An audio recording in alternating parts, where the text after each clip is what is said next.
Welcome to the Monitoring Academy and thank you for watching this video. My name is Jens Helbig and I'm a software support engineer at IBM. This video shows you 10 steps how to integrate a Microsoft Active Directory in your APM Server 8.1.4. Our aim is to pass on our daily hands-on knowledge of the products direct to you. I hope you find this video useful. Be sure to check the thumb up if you do. As part of the APM V8 training, this video guides you through the 10 steps to enable LDAP on your APM server.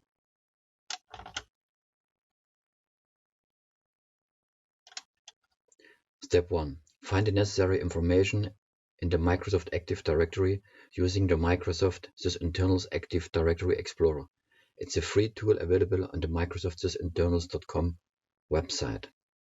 Log into your Active Directory, browse through your Active Directory tree and find the distinguished name for an administrator who is able to browse your Active Directory tree.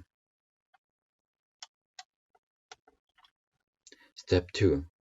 Stop all APM processes on your APM server by running the command apm stop_all.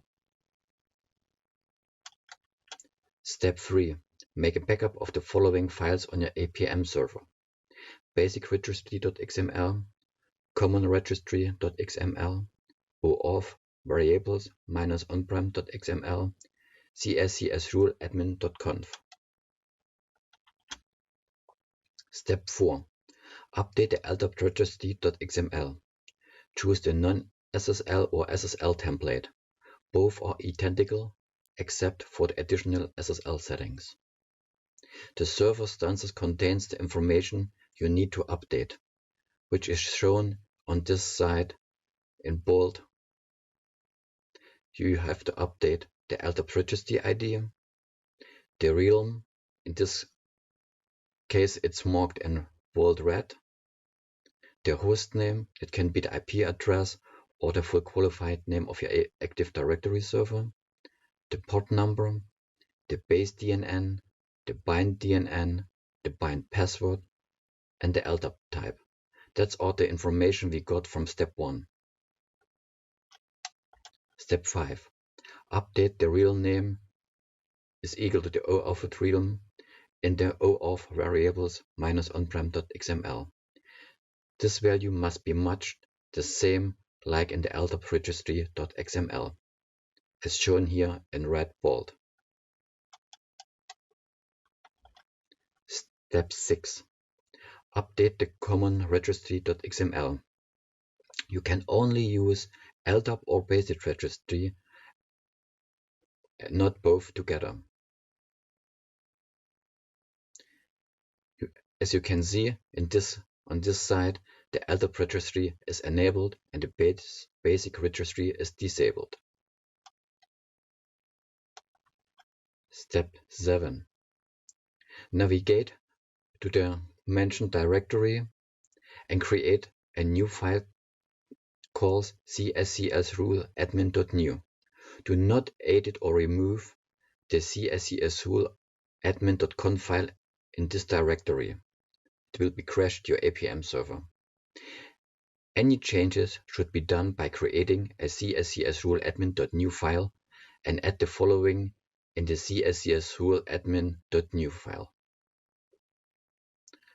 Where, for example, and this is example, the MS AD 2012 realm is the real name specified in the registry configuration file, same like in the LDAP registry.xml.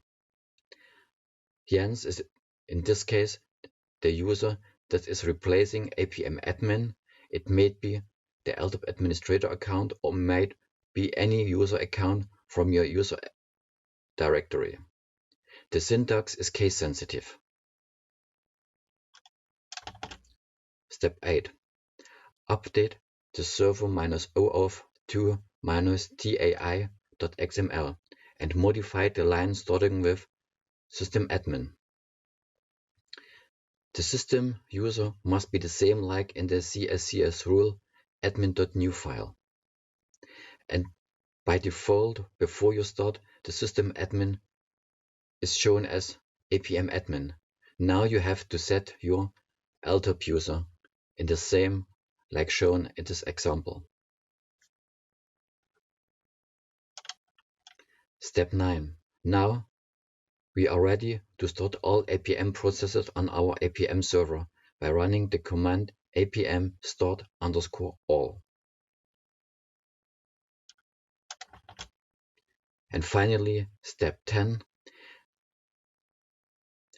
If the LDAP doesn't work as accepted, like the admin user cannot log on, or you get a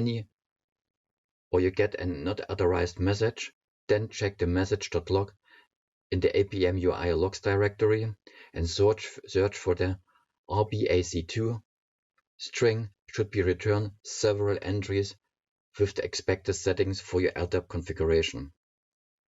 On the screenshot on the bottom, you see an example how it looks like. That's all. Thank you for watching this video from the IBM Academies. We really appreciate your feedback, so please feel free to use the comments box below. If you enjoyed this video, we would love you to check the thumbs up button. We have added several helpful links to the comments box which will take you straight to our blogs and other videos. Thanks again for watching.